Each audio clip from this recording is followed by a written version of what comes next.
Hello everyone, welcome to the channel PCS RO मुख्य परीक्षा 2025 के एस्पिरेंट्स।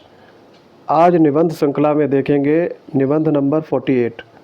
जो साथी पहली बार चैनल पर विजिट कर रहे हैं, चैनल को सब्सक्राइब कर लेंगे और अपने दोस्तों को भी शेयर करेंगे। अगर हमारे पेड बैच से जुड़ना चाहते हैं तो आप हमारे Telegram channel IAS PCS wonder से जुड़ जाएंगे। वहाँ पर आपको पेड बैच की डिटेल मिल जाएगी। तो अब करते हैं आज का निबंध। महाकुंभ 2025 ये आज का निबंध है, काफ़ी इम्पोर्टेंट है और ये एग्ज़ाम में आपके आने वाला है। तो वीडियो को शुरू से लेकर के अंत तक ज़रूर देखेंगे।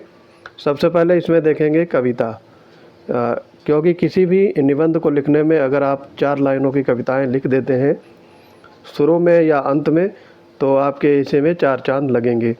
आओ प्रिय इस कुंभ में आए, भक्ति और श्रद्धा का दीप जलाएं, प्रयागराज की महिमा गाएं, पुण्य कमाएं, जीवन सजाएं।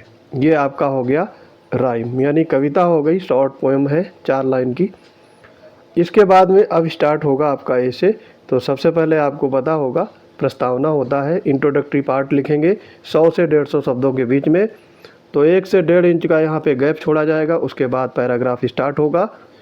प्रयाग कुंभ मेला 2025, जिसे महाकुंभ 2025 के नाम से भी जाना जाता है।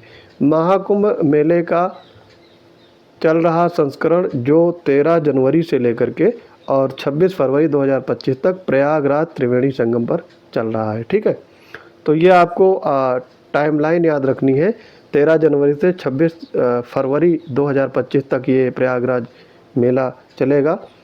कुंभ मेले का यह भव्य संस्करण 144 वर्षों में एक बार होने वाला आयोजन है, जो 44 दिनों तक चलने वाला है। ठीक है, तो इस समय भी चल रहा है। अनुमान है कि कुल मिलाकर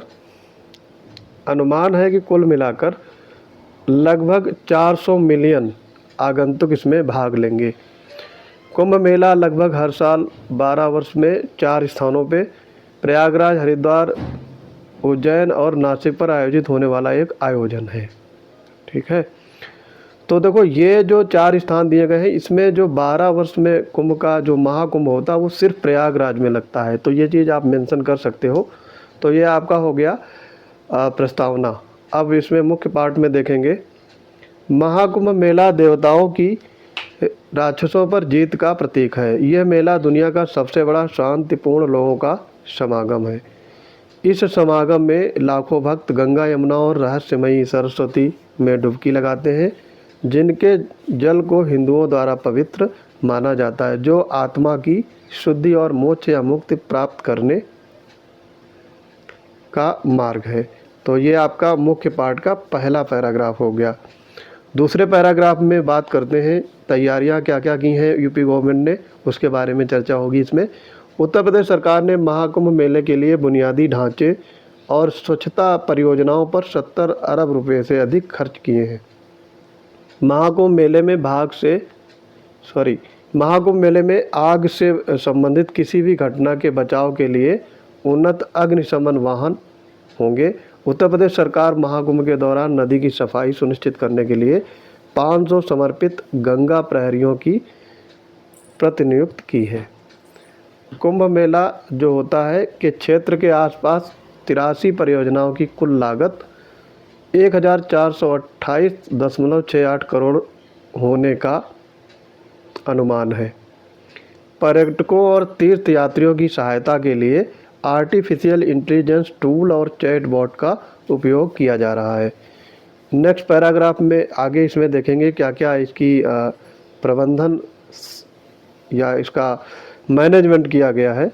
महाकुंभ मेले को महाकुंभ मेला 2025 ऐप द्वारा सहायता प्रदान की जाएगी, जिसमें पर्यटकों और तीर्थयात्रियों की सहायता के लिए घाटों, मंदिरों और अन्य प्रमुख धार्मिक स्थलों के महत्वपूर्ण स्थान इसमें हैं।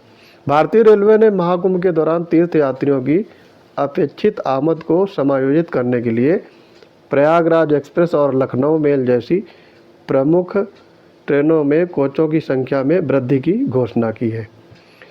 अगले पैराग्राफ में अन्य बातें, महाकुंभ मेले में हर 10 शौचालयों पर एक सफाई कर्मचारी और 10 सफाई कर्मचारियों के साथ सफाई के मानक स्थापित किए जाएंगे। लगभग 10,000 सफाई कर्मचारियों को लगाया गया है। लगभग 1.5 लाख शौचालय और मूत्रालय स्थापित किए गए हैं। 407 डॉक्टर और 700 से अधिक पैरा मेडिकल स्टाफ तैनात किए गए हैं। महिलाओं और बच्चों के लिए विशेष देखभाल के लिए 24 घंटे चिकित्सा सेवाएं और 100 बिस्तरों वाला अस्थायी केंद्रीय अस्पताल स्थापित किए गए हैं। तो ये व्यवस्था की गई है यूपी गवर्नमेंट के द्वारा। फिर अब आगे इसमें है कंक्लूजन यानी उपसंहार देखेंगे। ये सारी व्यवस्था हो गई मुख्य पार्ट में।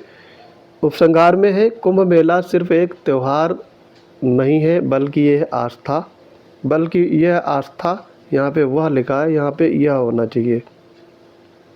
ये आस्था, परंपरा और मानवता का उत्सव है।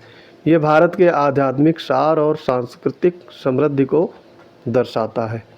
छात्रों के लिए कुंभ मेले को समझना विरासत के महत्व और एकता और भक्ति के मूल्यों के बारे में जानने का एक तरीका है। ठीक है, तो ये आपका यहाँ पर महाकुंभ 2025 का निबंध संपन्न होता है। अगर आप खुद से अपने से लिखना चाहते हैं तो हमारे पेड बैच से जुड़ सकते हैं। सबसे पहले आपको Telegram channel IAS PCS wonders से जुड़ना होगा। वहाँ पर आपको पेड बैच की डिटेल्स मिल जाएगी। पेड बैच में मिलेगा क्या, ये बहुत सारी क्वेरीज रहती हैं। सबसे पहले ये निबंध मिलेंगे आपको, 50 निबंध रहेंगे। कॉम्प्रिहेंसिव प्रैक्टिस हो जाएगी आपकी निबंधों की। उसके साथ साथ पत्राचार जो हिंदी मेंस में PCS और RO मुख्य परीक्षा में पूछे जाते हैं। पत्राचार है, मुहावरे और लोकोक्तियाँ हैं, कंप्यूटर से रिलेटेड क्वेश्चंस जो सब्जेक्टिव में आते हैं, और सारणी क्रमबद्ध में एक लेटर लिखने को दिया जाता है। गद्यांश आते हैं आपके। तो ये सारे आपके कॉम्प्रिहेंसिव तैयारी आपकी मेंस बैच में ही हो पाएगी, क्योंकि यहाँ पे तो जो अभी तो ऐसे का ये चल रहा है। उसके बाद में मैं कुछ और वीडियो लाने की कोशिश करूँगा। जो लोग फ्री में RO हिंदी की तैयारी करना चाह रहे हैं, जो हिंदी की क्विज होती है टेलीग्राम चैनल पर ही, तो उससे जुड़ेंगे, क्योंकि वहाँ पे आपको बहुत सारे न्यू क्वेश्चंस मिलेंगे और आपकी प्रैक्टिस होती रहेगी। तो ये प्रीलिम वाले लड़के आप जुड़ेंगे। IAS PCS वंडर्स क्विज करके एक टेलीग्राम चैनल है। अगर आप IAS PCS वंडर में भी जुड़ जाएंगे तो वहाँ पे भी आपको ये लिंक मिल जाएगी, और मैं इसको कमेंट में पिन कर दूँगा ताकि आप सीधे डायरेक्ट वहाँ पहुँच सकते हैं। अगर आपकी कोई क्वेरी है, सजेशन है, या आपको कोई प्रॉब्लम्स है तो आप हमें मैसेज कर सकते हैं। मैं आपकी क्वेरी को 24 घंटे के भीतर रिप्लाई करने की कोशिश करूँगा। तो आई होप ये वीडियो आपको पसंद आ रहे होंगे। मिलते हैं अपने अगले इम्पॉर्टेंट वीडियोज़ में। तब तक के लिए पढ़ते रहिए। जय हिंद।